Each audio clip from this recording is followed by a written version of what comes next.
welcome to the Pixelated Sausage Show. Hi.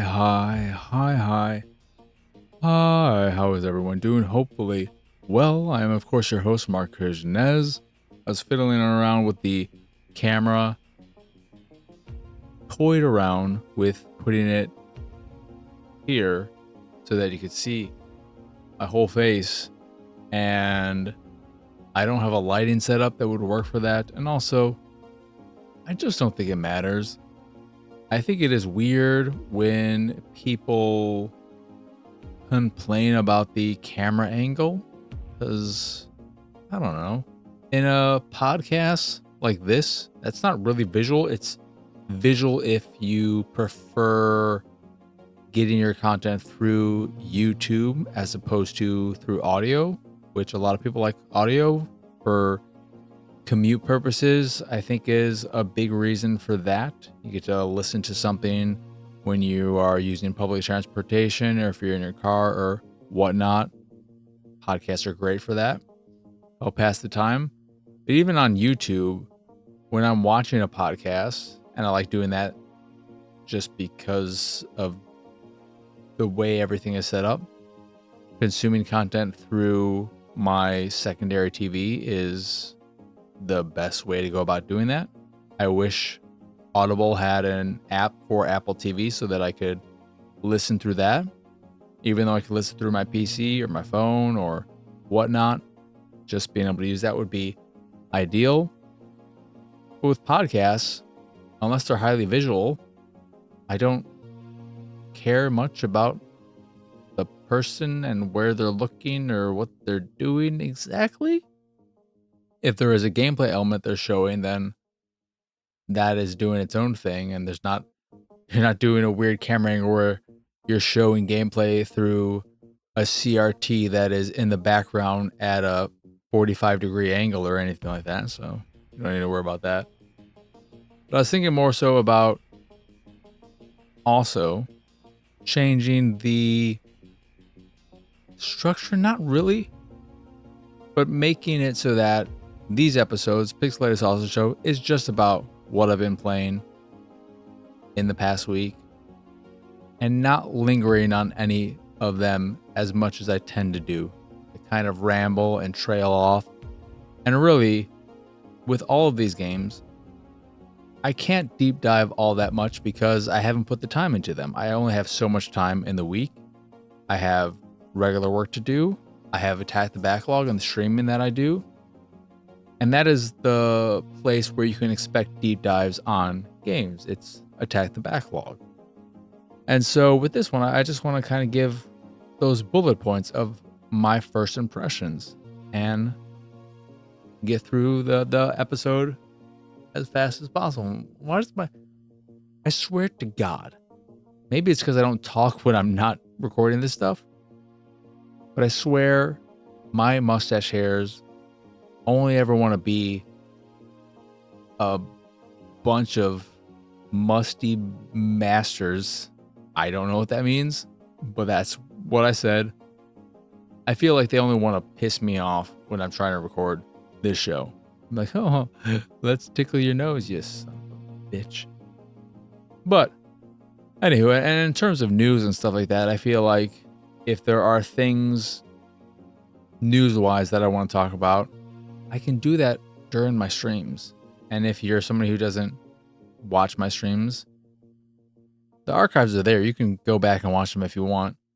But also, really, news is something that is timely. And if I'm not timely, you'll get my opinion on something, sure. But you may already be over and done with whatever news there is that I may decide to talk about.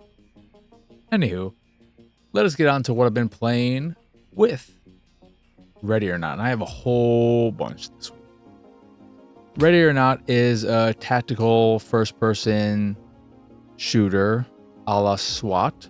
I never played the SWAT series. I always wanted to play, I think it is SWAT 4, because that one was designed by... Now I'm blanking on his name. The guy who designed Bioshock Infinite, and is now working on what is the name of that game? I can't remember. For some reason, in my head, I keep thinking Kevin Nealon. That is not at all his name. Ken Levine? Ken Levine?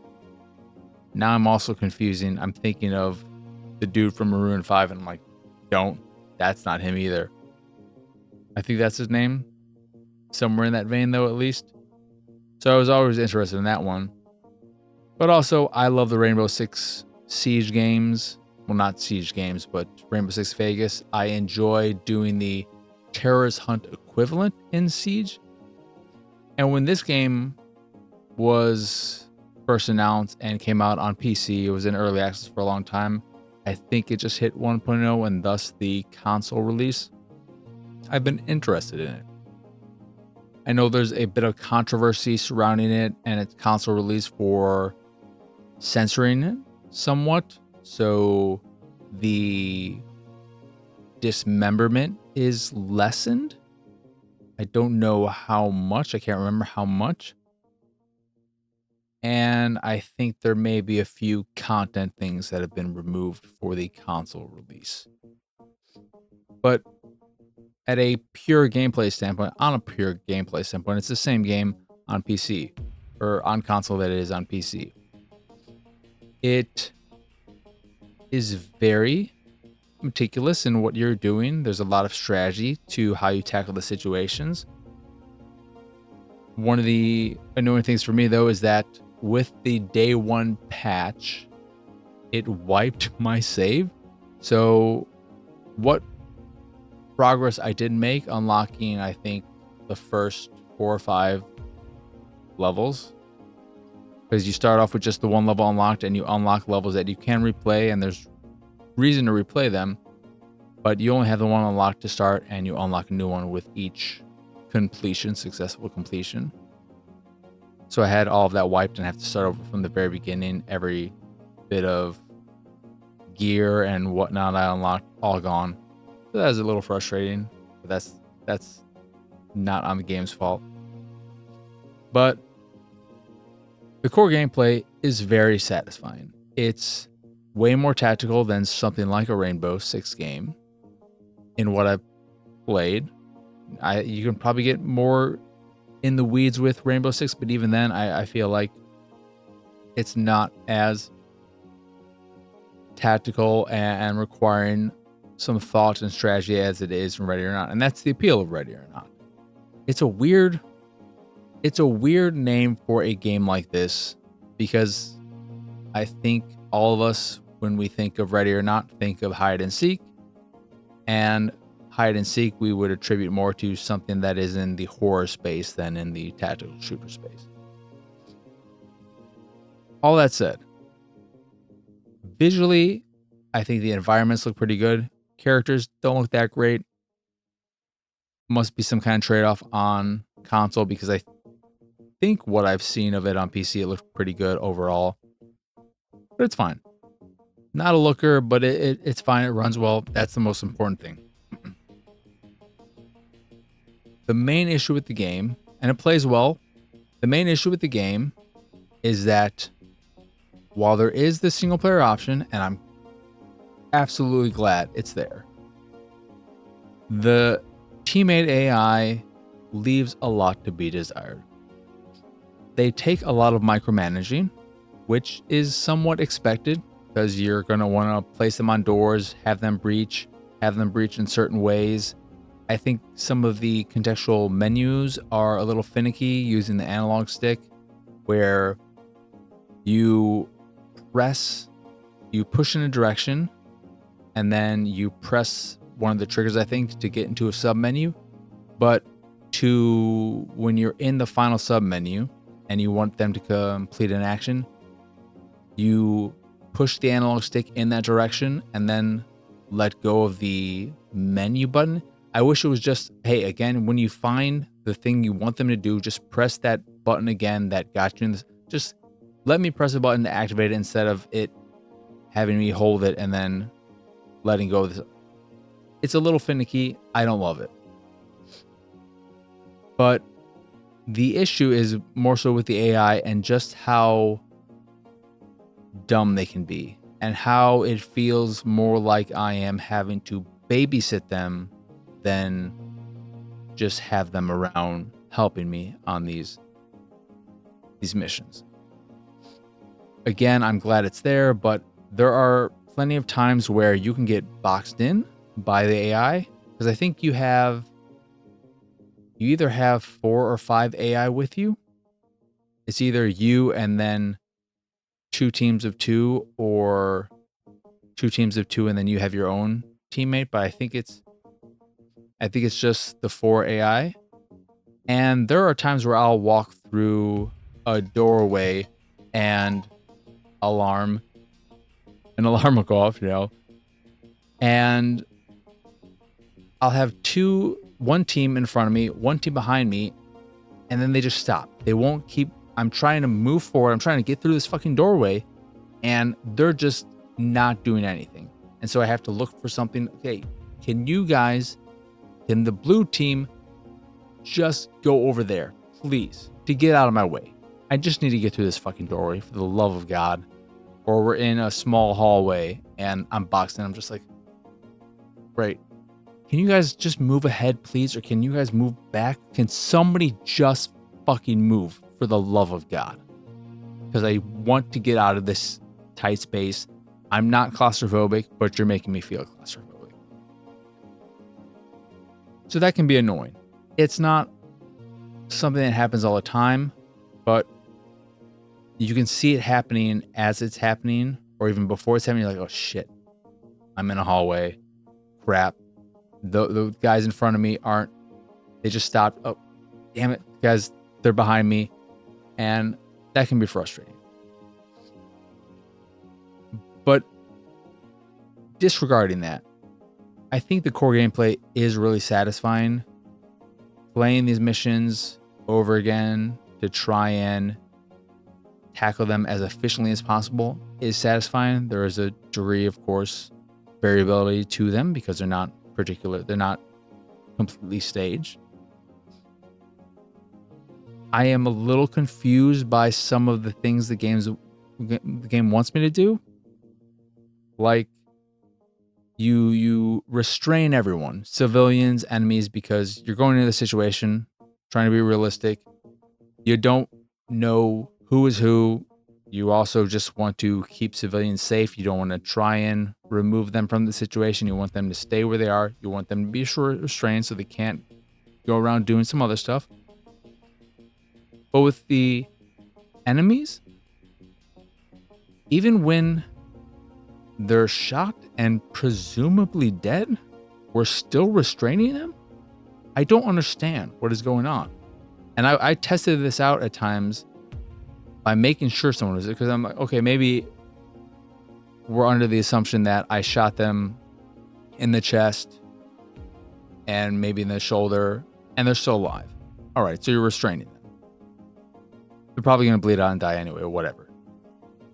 But then I would shoot an enemy they don't need to be shot in the head, but I'm going to shoot them in the head anyway to see what the AI teammates do, or what the game is telling me to do.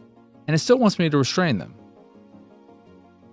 I don't know if that's a weird bug, and I have not played much post day 1 patch. So things could be ironed out, things could be different. But there's that.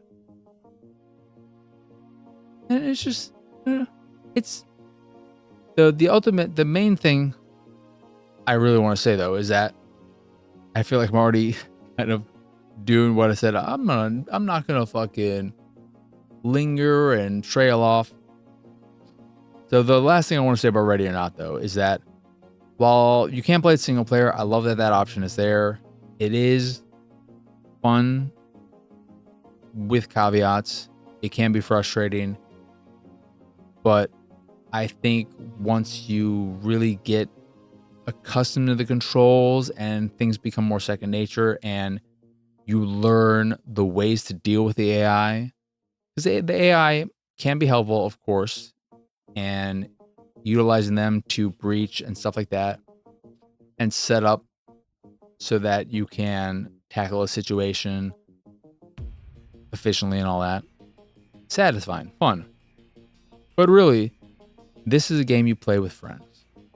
If you have a group of friends who are into these types of tactical, more strategic, slower paced games, I think there's a lot to enjoy in this. And I wish I had that kind of group of friends. But I don't think I have. I don't think any of my friends would want to fuck with a game like this at all. Maybe Conan, if Conan is watching or listening, I think he could be interested in this, but I think of Living Large and it might be funny, but I don't think it'll be fun. But maybe I'm wrong. But yeah, ultimately, I think Ready or Not is for playing with friends and not playing by yourself. You can have fun playing by yourself, but if your primary method of play would be solo, I think you're better off waiting for it to go on sale and to buy it at full price. That is again the Ready or Not. Everdeep Aurora is a really, really beautiful game that is harkening back to Game Boy Color, though way prettier than any Game Boy game I've ever played. And gameplay wise, it is most reminiscent of SteamWorld Dig, where you are this cat and you are using your drill to drill deeper into this world to discover what is going on. It is not structurally like SteamWorld Dig in the sense that you are not going around collecting resources and then taking those resources back up to the surface to upgrade your gear that allow you to drill faster, drill more hard materials, and explore more of the world. You're more so just exploring this world with no real direction, and through your exploration, you will discover new things and open up more of the world and be able to explore more of it. My issue with it is that free exploration and lack of any direction. I played it for about an hour and 15 minutes, and I feel like I've accomplished absolutely nothing and still have no idea what the game wants from me. I have upgraded my drill twice with these different materials. You go around collecting these materials. There's a blacksmith essentially who, when you give him enough materials, he'll upgrade your drill. I've upgraded it so that the energy consumption is halved, so I can use it more when it's powered up. And I also found an additional battery packed space for it so that I can have 3 charges. And I upgraded so the speed of drilling is faster. The thing that I don't understand about drilling is that when your batteries are completed, when they're depleted, not completed, when they're depleted, I don't see what downside there is. They may take an additional drill, an additional hit to a drillable surface to destroy them. But outside of that, I can still use my drill when it's not charged up. So what exactly is the point of charging them? There is a material you get through drilling, the ones that have these little red crystals in them. You use that to recharge your drill. But again, I don't know what the point of recharging my drill is, because I can still use it, and I can still use it quite efficiently when it's fully depleted. So what is the point of that? I know that in time I will discover a wall jump. I don't know if I have what I need to discover it or where I go. There was a lady I ran into. She said she wanted a bouquet, and I don't know what kind of bouquet she wants. I really love the way the game looks. I think it plays decently. The jump feels all right, but I really want that wall jump. I feel like if I had a wall jump, I'd feel way more satisfied with the core gameplay. And also, the 2 upgrades to my drill are okay, but neither of them have given me the ability to drill deeper, and that is what I'm looking for. So right now, I'm just kind of going through the world, trying to figure out what will give me what I need to further advance in the game. I don't think there's going to be any kind of bosses or any equivalent to combat in the game either. So my initial impression is beautiful game, solid gameplay, but zero direction is leading me to zero satisfaction. At this point in the game, I don't feel the draw to keep playing. I'm not fully disliking it, but I'm looking at it and I'm saying, okay, I'm sure I'll figure out where I need to go next, or I'll find what to do next. But at the same time, there's so many other things to play. I'd rather spend my time elsewhere. So that's where I'm at with that. That is, again, Everdeep Aurora. Next is Somber Echoes, and this is a game I would much rather keep playing than Everdeep Aurora. Somber Echoes is a Metroidvania with a really nice aesthetic. I love the art in the game, especially the background, the world level art. It utilizes lighting to a great degree, a lot of contrast. It looks really, really good. Your character is this kind of, well, in the beginning, you are this black silhouette type thing, but then you have this armor pretty early on. And I find the general gameplay and movement and platforming very satisfying. It's also a fairly lenient Metroidvania. You have your designated save points, but if you die, you don't lose anything. There's no real penalty to death outside of having to go back to your last save, but it also is constantly saving in the background as well. There is a narrative that hasn't really drawn me in, but I just like exploring the world. It helps push you in the direction as arrows on the map that'll show you where you need to go next. And I want to just double check that show you where to go next, but also you can on the map, when you look at it, you can place notes that'll remind you of certain things and specific color waypoints and stuff like that.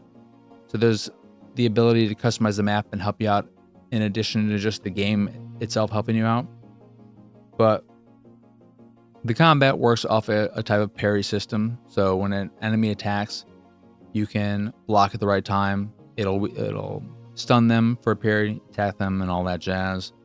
Enemies that shoot projectiles at you, if you attack at the right time, you can reflect it back to them, and it always reflects the projectile directly back at the enemy. It's not like a reflect that may or may not send the projectile at the enemy. No, it'll always send it back. It's basically like a homing boomerang type of reflection attack. You will eventually get a spear you can throw to give you a ranged attack, which is nice. And then one of the things that I most enjoy about it is that while I would probably prefer a double jump, just because I find double jumping more satisfying than most any other type of mechanic in any game. I just love double jumps. I love double jumps. You give me a triple jump, you give me a quadruple jump, all in. What is the game I recently played that had it was the Revenge of the Savage Planet, and Journey. I think they give you up to a quadruple jump. My God. But instead of a double jump here, when you jump, you then have the ability, I think, with the left trigger to turn into like a ball of light. And then you have 360 directional projectile ability to project yourself in that direction. So you can project yourself up and give yourself the equivalent of a double jump, a little bit more than a double jump, or reach for the distance, so it can work kind of like a dash. And then it also allows you to, with certain parts of the environment, kind of trail through designated spaces like you are lightning or electricity flowing through electrical cords, which is the fun way to navigate. You can find secrets that way as well. It's just a really satisfying Metroidvania so far, with solid action and fun traversal mechanics. So they'll also utilize the traversal in a way where you'll fall from a space and then you'll trigger your ball of lightning form just before you hit some kind of hazard, and then project yourself at an angle to reach this point, and so on and so forth. I really like it so far. I'm very pleasantly surprised with it. That is, again, Somber Echoes.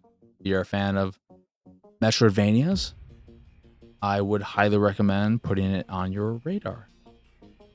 Then I streamed some Lonely Mountain Snow Riders. I thought this was going to be the next Attack the Backlog game, but I couldn't stand more than 2 hours with it, which is unfortunate.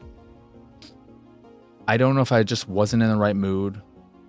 I was really looking forward to this. I remember liking Lonely Mountains Downhill. Is that just what the biking one is called? What I played of it. So with this, it's skiing instead of mountain biking. And I just found it to be incredibly frustrating. I settled on directional controls as opposed to the situational controls or whatever it was, so that I would always be moving left or right, the perspective of my biker, as opposed to based on the camera, or however they phrased it. That was a little better, but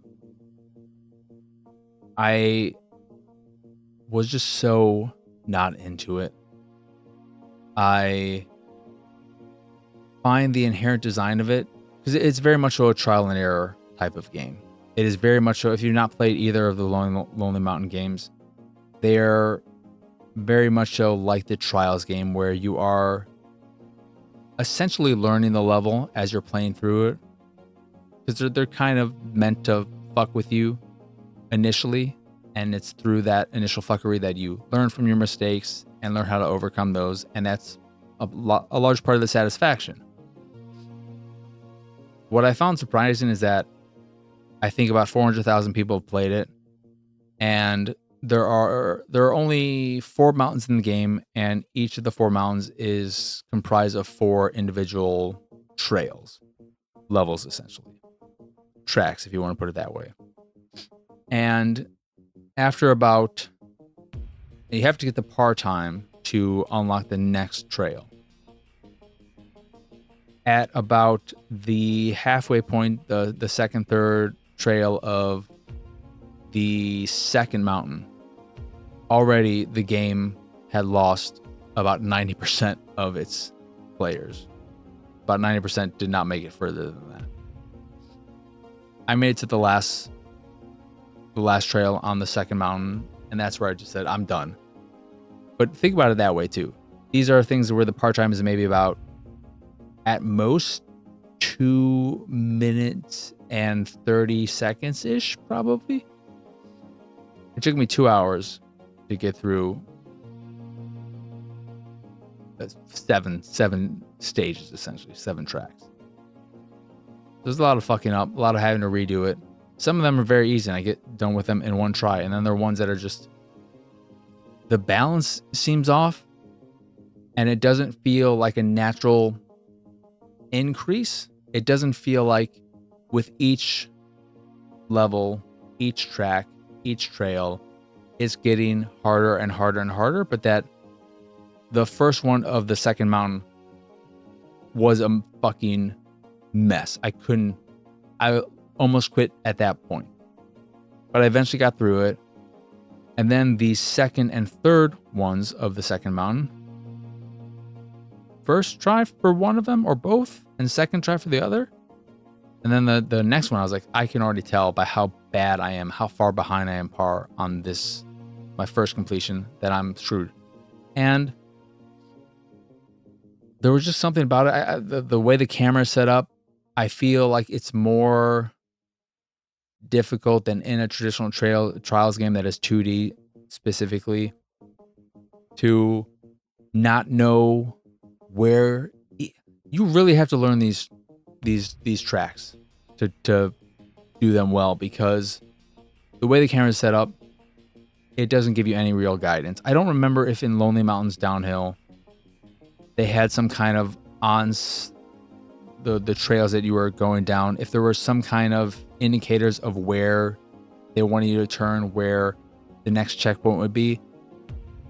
If those exist in Snow Riders, I sure as fuck missed all of them and never noticed them. They're so subtle that I'm just such a fucking idiot.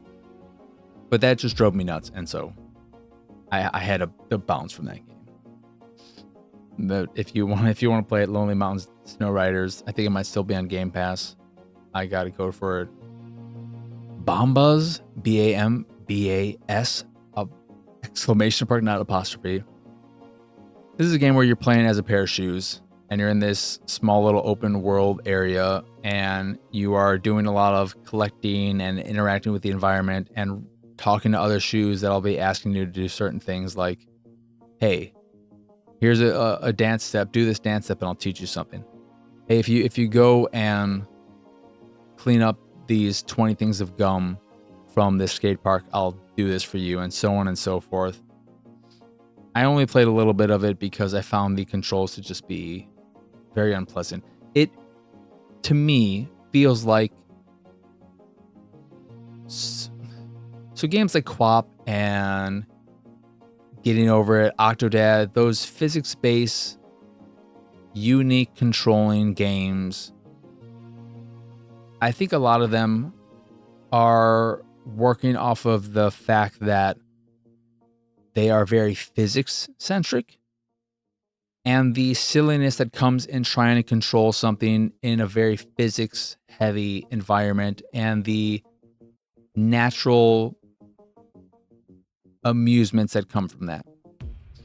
I feel like Bambas is going after that without any of the physics. There might be some physics stuff going on, but it's nowhere near to the extent of those games. So it ends up being just this kind of annoying way to control these shoes where you lift them up with the just trigger, so left trigger, right trigger, lift up the shoes, and then the left analog stick and the right analog stick move them. So you'll be lifting them up, moving them with the analog stick, and you're constantly pressing the triggers. You're just repeatedly pressing them, and that does not feel good. It is not pleasant to play it.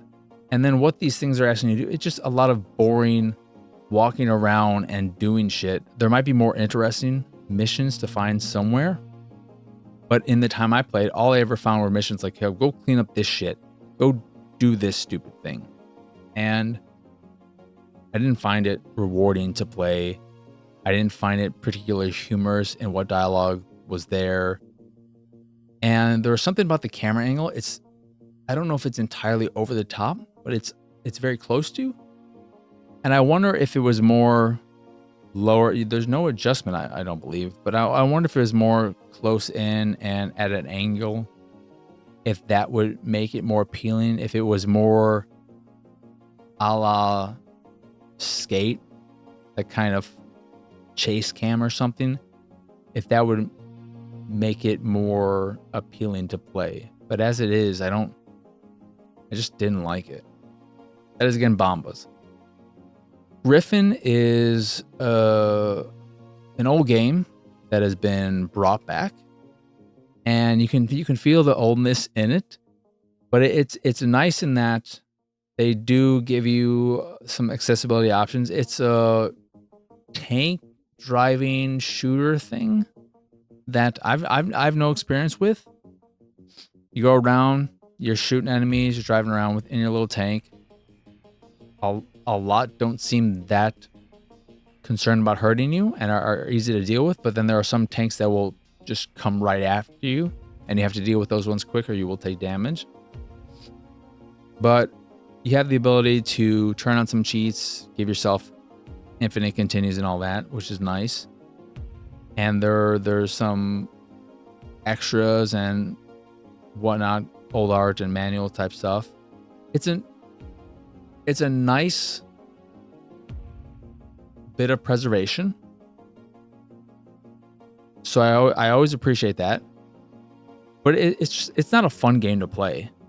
This is very much so a game for people who appreciate preservation, like going back and seeing old games and all of that. But if you're looking for one of those hidden gems of yesteryear that is a great game and now you get the chance to play it. That's not what this is. This is, if you have memories of playing this game, if you played it back in the day and you loved it, this will give you the opportunity to revisit that in its janky glory as it is. But it's not one of those games where I would say, hey, this game holds up. It does not hold up. But I love the fact that this exists and gives people the opportunity to play it if they want and all of that. But it's not a great game. This horizontal, vertical scrolling, not scrolling either. I mean, you are moving. It is not a shmup. Let's get that straight. You are moving the tank yourself. But it's just not a great game. So that is what it is. Tiny Pixels Volume 2 Stormy Nights is a one-on-one fighting game where you take on enemies one at a time in a very parry-centric type of system where you are learning through playing it, the enemies' attacks and their patterns, dealing with those, and at the end of maybe 4 or 5 fights against regular enemies, an area will end with a boss fight, and then you will get a little moment with the princess that you can, through permanent upgrades, have that increase or bring back a bit of health, or increase or bring back some charges on some of your special weapons, your little special spear attack thing. And in between each fight, you'll turn into like a ball of light and you trail through to collect these gold coins that you use for permanent upgrades. And you're just repeating this process. The combat is fine. And the gameplay loop has that satisfying, slowly earning permanent upgrades that make you a little bit stronger and make it a little bit easier to get through the areas. And as you play more and more, you learn the enemies' patterns and all of that. And it's fun enough, but it just won't have legs. Once you've gotten through it and cleared everything and gotten all the achievements, you're pretty good. There's not much reason to keep replaying it. So it's fine. It's an evening game, not a long game. It's a cheapo little thing too as well. It doesn't cost too much. That is Tiny Pixels Volume 2, Stormy Nights. Last few, All the Words She Wrote is a visual novel that I at first was kind of hopeful for in its writing, because they go off very early on a bit of an asshole aside, where one of the characters, I think, calls someone an asshole, and the customer, who is a regular, it's like, oh, you should maybe be a bit more careful with just spouting out stuff like that. She's like, oh yeah, I guess so. And then there's a bit of a back and forth that I found mildly amusing. And if I was the writer, I probably would have just escalated and really gone deeper into it. I would have gone deeper into the asshole, that is. But what I quickly learned with this, and it is something that should be noted right away, this is a pure visual novel. Not a single choice is available, so it is a one and done story, no replayability. And it is about this young girl who is just going from job to job, basically, but she gets the opportunity to work as a live-in maid, I believe, for this author who writes her favorite light novels. And it has some of that, and this is where it is kind of in on, when she's talking about her going for her interview, it's like, man, I really want this. If I just, make sure she knows that I'll lick her toes, I'll fucking be her dog. I'll do anything for her. I'm sure that'll get me in. I'm like, that would do the opposite in reality, but this is a visual novel. It'll work here. But the issue with the game is that it is way too wordy. like so many visual novels, this is in dire need of an editor. And I'm sure it was just some self-editing going on. And too many, I think, young writers, inexperienced writers, don't realize the importance of an editor and of an outside editor. There are some writers who are able to edit their own thing, their own stuff, and do it well, do it efficiently, do it critically.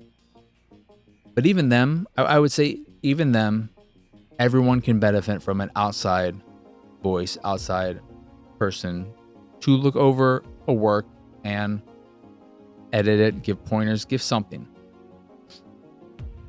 And this is in dire need of that, because it'll reiterate points so often, and it bogs down the story. It makes it so that what good writing is here, what interesting character work is here, I don't care, because you're dragging your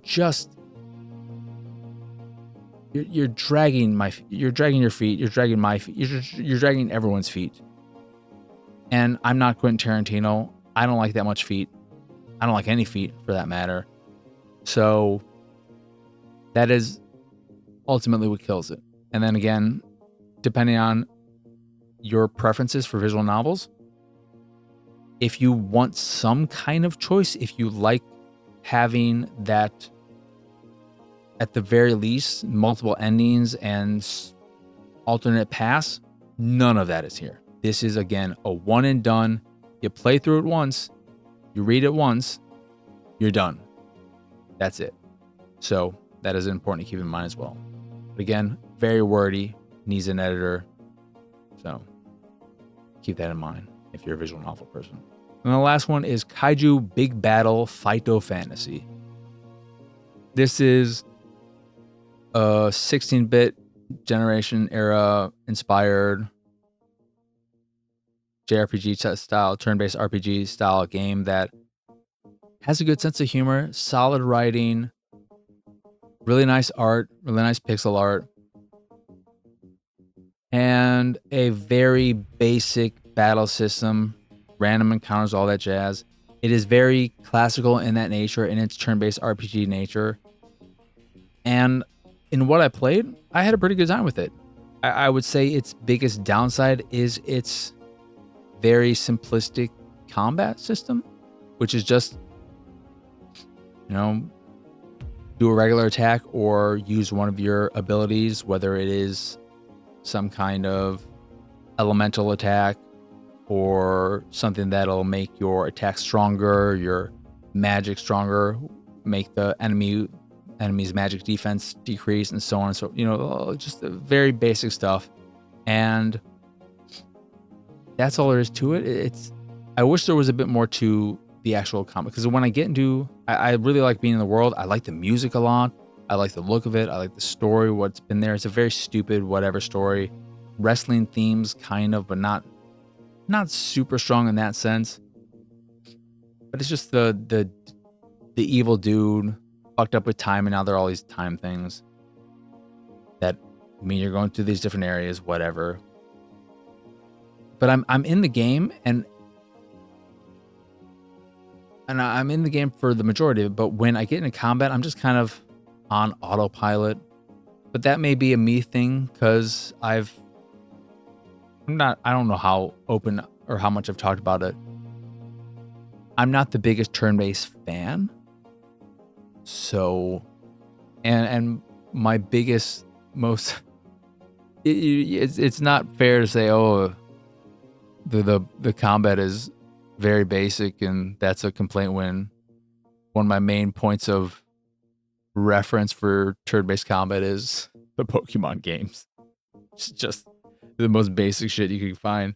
Yeah, I don't think it's bad, but I would say that is the weakest part of the game. And I wish it just had something as simple as something you get in like a costume quest or Mario RPG, where you do an attack and you have to press something at the right time to get maybe a critical attack, or increase your chance of a critical attack, or just do a little bit of extra damage. Because I find that base edition so much more engaging by having me stay focused when I'm doing combat. There's something about that for me. I don't know if this is a universal thing. I find that to be such a simple way to make turn-based combat significantly more engaging. And yet, I love Pokemon. I don't know what the fuck's wrong with me. And I love Breath of the Wild. Something about Breath of Fire 4. I need to go back. I want to play through that whole game because I never finished it. I only ever rented it back in the day. There's something about that game that just always stuck with me. But that is Kaiju Big Battel. It's Battle Battel, not Battle Battle. So keep that in mind.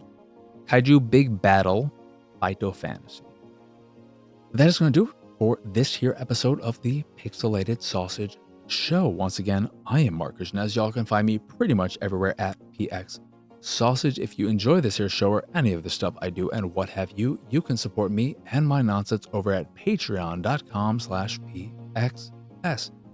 There you can get access to a monthly Q&A, a private Discord channel along with some fancy Discord roles, and the random drop on the Patreon here or there depending on your tier. Or you could just support me to support me if that is your fancy. That is again patreon.com/PXS. In addition to the Patreon, you can find links to the site, the YouTube, the Discord, and so much more over at pxsausage.com. That is the letter P, the letter X, sausage.com. That is it. That is all. As always, thank you for watching or listening. I hope you enjoyed this here episode, and I hope you have a wonderful, wonderful rest of your day. But for now, adios, arrivederci. Bye.